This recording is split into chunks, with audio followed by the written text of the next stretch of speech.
Recording in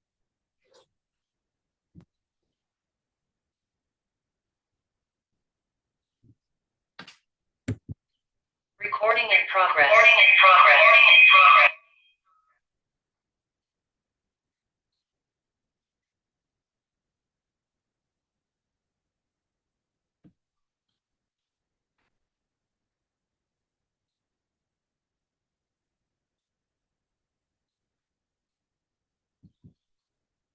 Hola, hola.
Hola.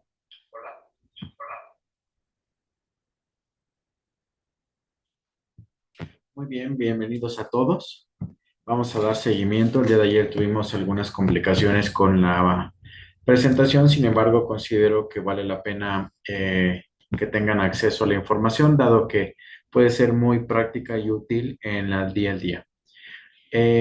Dando seguimiento a la detección de prevención de hipoacusia y rehabilitación auditiva, ayer mencionaba que esta se encuentra la sordera en el tercer lugar de aquellas enfermedades involucradas en años de vida con discapacidad.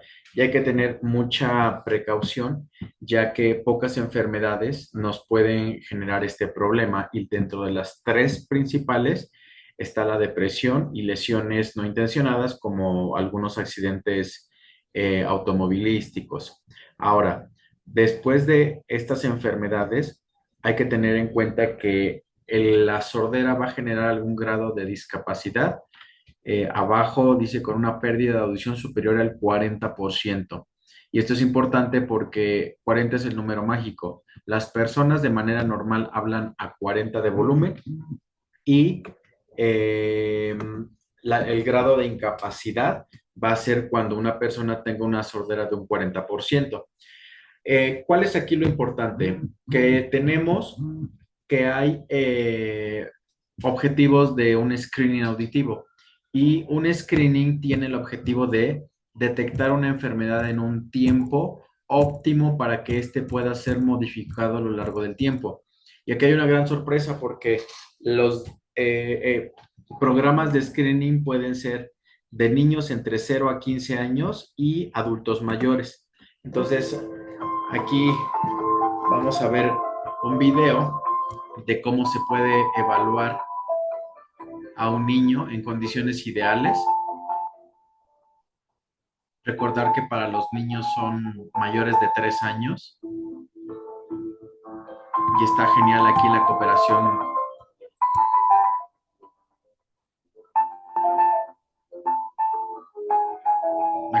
que tenemos por parte del niño.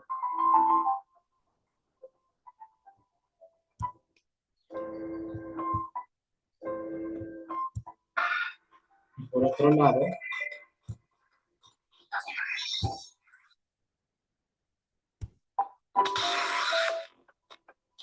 tenemos el otro lado, aquellos niños que no se dejan. Y esto es el día a día en la consulta, cuando se dejan y no se dejan los pacientes. Pero bueno, este era un ejemplo de los problemas de audición en los niños. Ahora, hay que tener muy en cuenta por qué vamos a hacer una detección de sordera y es que hay una asociación de esto con problemas cognitivos, con depresión en el momento en el que el paciente adulto mayor, los jubilados en este caso, se sienten incapaces o incompetentes de tener una conversación en las pláticas diarias. Por este sentido, va a haber un aislamiento y un sedentarismo, los cuales me van a llevar a una ansiedad y a una inseguridad por parte del paciente para poder desempeñarse en el tema de la comunicación. Va a haber un estigma social en donde los pacientes suelen asociar que ya no son útiles para el funcionamiento en la comunicación. Y bueno, también la sordera se asocia a algún riesgo de caídas, más o menos es de un 10 a un 15%.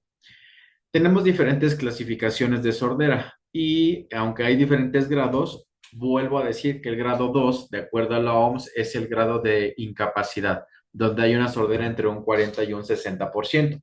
Entonces, quiero que se lleven dos frases y esta es la primera, donde a nivel cognitivo, la sordera es el factor de riesgo con mayor potencia para ser modificado y disminuir el riesgo de trastornos neurocognitivos. Los trastornos neurocognitivos son estos. Y de las tres enfermedades, que está la depresión y las lesiones, la sordera es aquella que tiene mayor probabilidad de ser modificada. Entonces, aquí hay algo que sí es muy importante donde podemos tener un tratamiento oportuno que me puede modificar el desarrollo de la enfermedad. Y aquí abajo les muestro algo que es muy importante porque a partir de los 60 años, en teoría algunos más, algunos menos, pues tenemos que los cerebros, si hace uno pesas, lectura y escucha, ese cerebro se va a mantener en forma. Vamos a tener que en el mundo hay alrededor de 8.2 millones de personas, pero de acuerdo a la OMS, el 5.3% de la población, que corresponde a 466 millones de personas, tienen un grado de sordera incapacitante. Y además, el 91% de estos casos se encuentra en hombres, perdón, el 91% de esos casos es en adultos y el 56% en hombres. Y se estima que hasta el 15% de la población adulta en el mundo tiene hipoacusia en algún rango. Es decir, hay bastantes pacientes con problemas de sordera. Muy bien. Tenemos diferentes grados de discapacidad y en el verde es donde estamos ahorita, que es una discapacidad auditiva.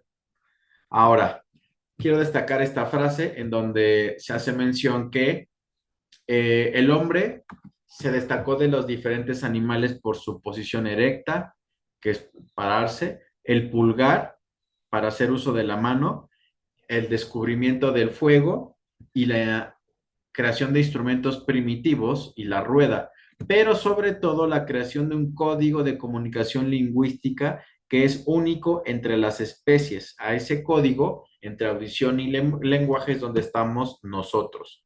Tenemos diferentes códigos que nos van a poder hacer comunicar, como lo estoy haciendo ahorita con estos momentos. Y bueno, dentro de la vía auditiva, nosotros vamos a escuchar los sonidos. Estos sonidos llegan a la membrana timpánica y esta a su vez llega a los huesecillos. Ahí tenemos una forma rara del martillo, yunque, el estribo.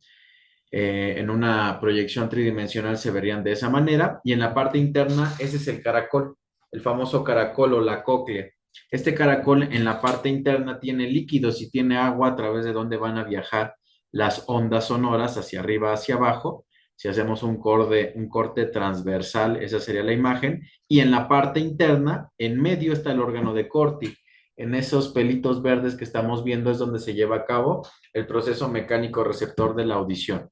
Bueno, ¿qué me genera la sordera? Muchas cosas, incluyendo el estrés, como el estrés de ayer que no me abría la presentación, pero también pueden haber cambios degenerativos, enfermedades crónicas, diabetes, hipertensión, tóxicos, traumas, ruidos. En general, ¿cuál es el detalle? Cuando nosotros vemos al paciente en un día cero, sabemos que anteriormente, en unos 3 a 6 meses, vamos a encontrar que este diagnóstico 6 meses atrás, mediante las alteraciones bioquímicas, que en este caso puede ser las enfermedades o la liberación de radicales libres, me van a generar un cambio bioquímico para generar una alteración, pero 12 meses atrás, o sea, el doble, vamos de 3, 6 hasta 12 meses, el estrés esencialmente me puede generar la alteración bioquímica. ¿Y qué es ese estrés? Estar estresado no es estar preocupado.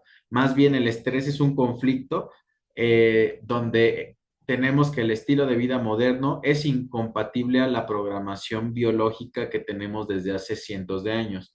Por eso actualmente la pandemia mundial es el estrés, porque nuestra programación biológica va en contra del estilo de vida moderno y eso se generan conflictos. Ahora, síntomas relacionados a la sordera. Podemos tener dificultad para entender, para seguir consejos, responder preguntas, sentirse aislados y también zumbido de oídos. Aquí les preparo un video acerca del zumbido.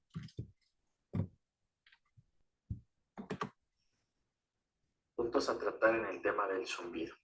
Este es el acúfeno, tinnitus, o zumbido, que son exactamente lo mismo. En la mayoría de los casos son generados por un problema auditivo, más o menos en un 80%. Entonces lo que se tiene que hacer es una evaluación de la vía auditiva, oído externo, oído medio y oído interno, y saber si hay algún problema, darle un tratamiento en específico, pero este es solo el 80%. Hay otro 15% que son las enfermedades sistémicas, y esto es problemas cardíacos, como una elevación de la presión arterial, problemas pancreáticos, elevación de insulina, glucosa, problemas hepáticos, elevación de colesterol, triglicéridos, problemas renales como una disminución de la tasa de filtrado glomerular, problemas hipotiroideos o hiper a nivel de la glándula tiroides, y problemas neurológicos como dolores de cabeza van a generar zumbido. Todos ellos tienen el común denominador que van a hinchar el oído. Van a hinchar el cuerpo. Si hinchan el cuerpo, hinchan al oído. Y un oído hinchado o un oído sordo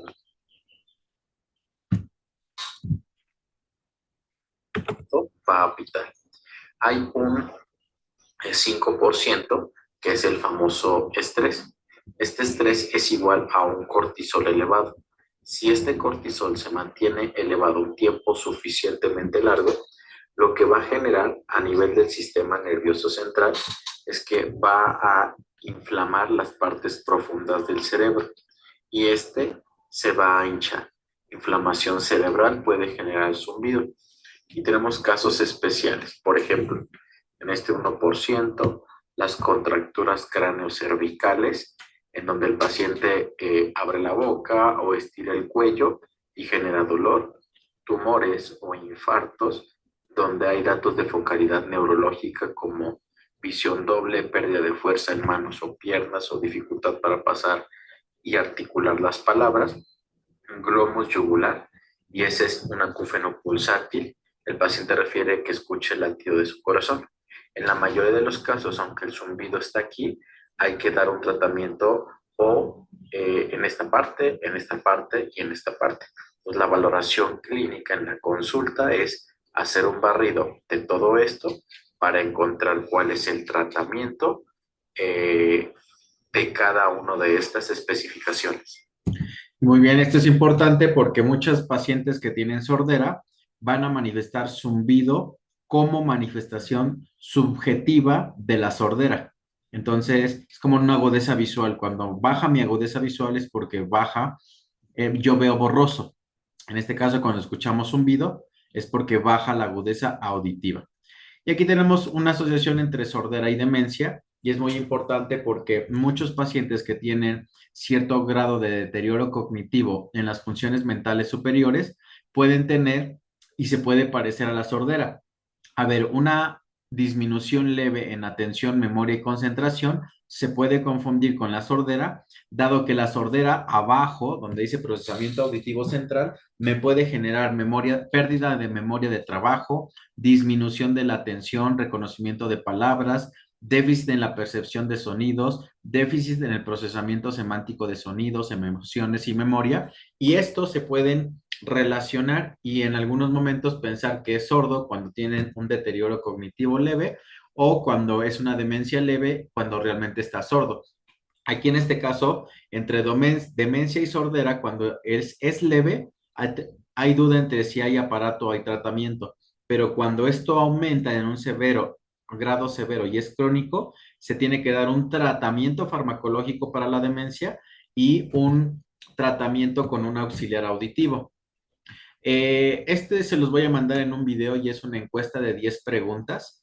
En estas preguntas, de arriba para abajo, si contestan a una respuesta positiva en estas tres, se recomendaría que a partir de los 60 años se hiciera un estudio de audición.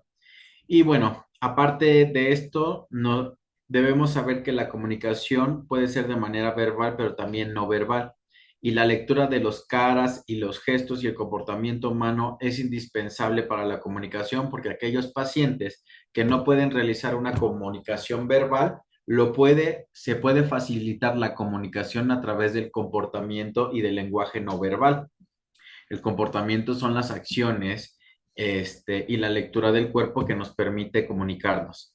Y bueno, para ir terminando, dentro de los estudios de audición nosotros dividimos al oído externo, medio e interno. En el oído externo Me gustaría nosotros saber cómo es tu oído por dentro. lo Si tienes valoramos sensación de con cuerpo un extraño o video. piensas que algo se metió a tu oído, una de las herramientas más utilizadas es la video. Otoscopía, escribe un mensaje para más detalles. En este caso estamos haciendo una videotoscopía en donde veremos la parte externa. En el oído medio, donde están los huesecillos, se maneja ventilación. Y esta ventilación se va a evaluar mediante una timpanometría, dado que aquí es donde nos da la sensación de oído tapado. Y en el oído interno, donde está la cóclea, evaluamos la audición y la comprensión.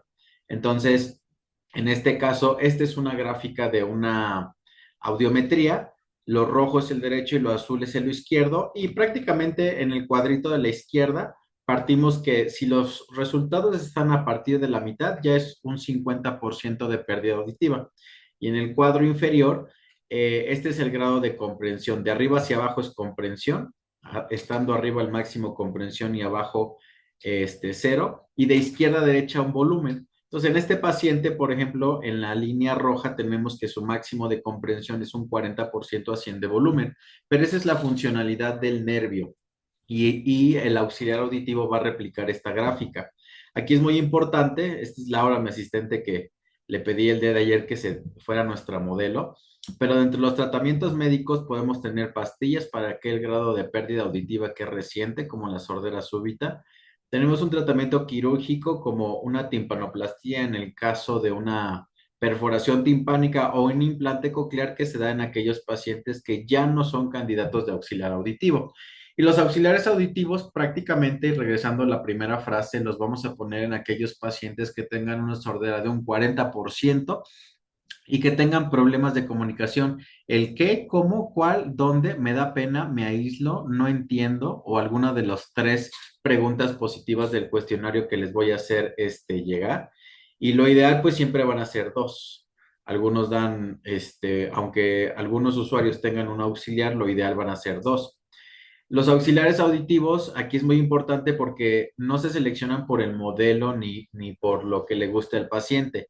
Más bien los chicharitos que están de color café, Esos son para una pérdida auditiva entre 60 a 70, luego las curvetas de 70 a 75 y los famosos que van entre 80 a 85, y por eso es importante hacer los estudios de audición para saber cuál es el grado de pérdida auditiva.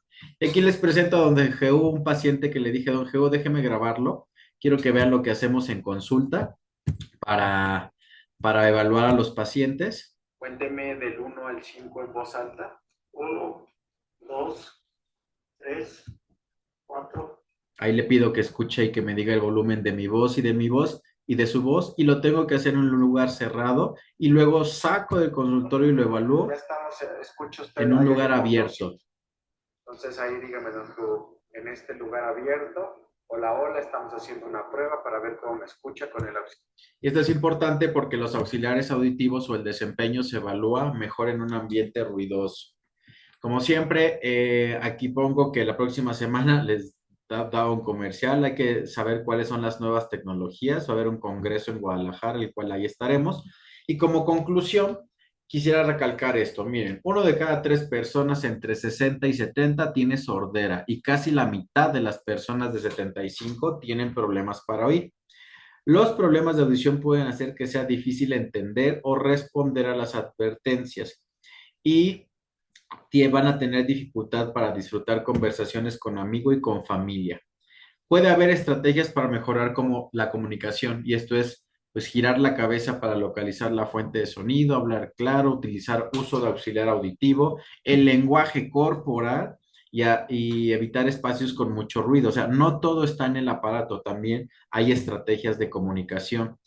Hay que tener educación e inclusión social para no aislar a los pacientes con sordera, dado que estos me pueden generar un deterioro neurológico. Y bueno, los problemas auditivos actualmente se están incrementando por la inversión de la pirámide de la población. Y este es el segundo párrafo que quiero compartirles, y es que se puede considerar como punto de corte para hacer un screening auditivo a partir de los 60 años, dado que nuestra pirámide poblacional ya casi está invertida. Y en la mañana, ayer, una paciente me dijo, yo quiero dar una frase, y es, también hay que valorar los sonidos del silencio, y es, los pacientes que ya no escuchan, valoran mucho escuchar a los pacientes, pero los ruidos ya no les gustan tanto. Entonces es curioso porque les gusta no utilizar a los auxiliares cuando solo van a escuchar ruidos. Y otro consejo, señor Juan Manuel, en donde dice, hay sorderas que no se escuchan ni se sospechan, pero la esposa se siente al gritarle, porque los pacientes con sordera tienden a elevar muchísimo la audición. Muchísimas gracias. Esto va a ser una grabación que voy a subir a mi video en YouTube. Les dejo el contacto del consultorio y pues bueno, agradezco su tiempo. Traté de hacerlo lo más breve posible. De todos modos, estoy a la orden y bueno, un gusto y un placer.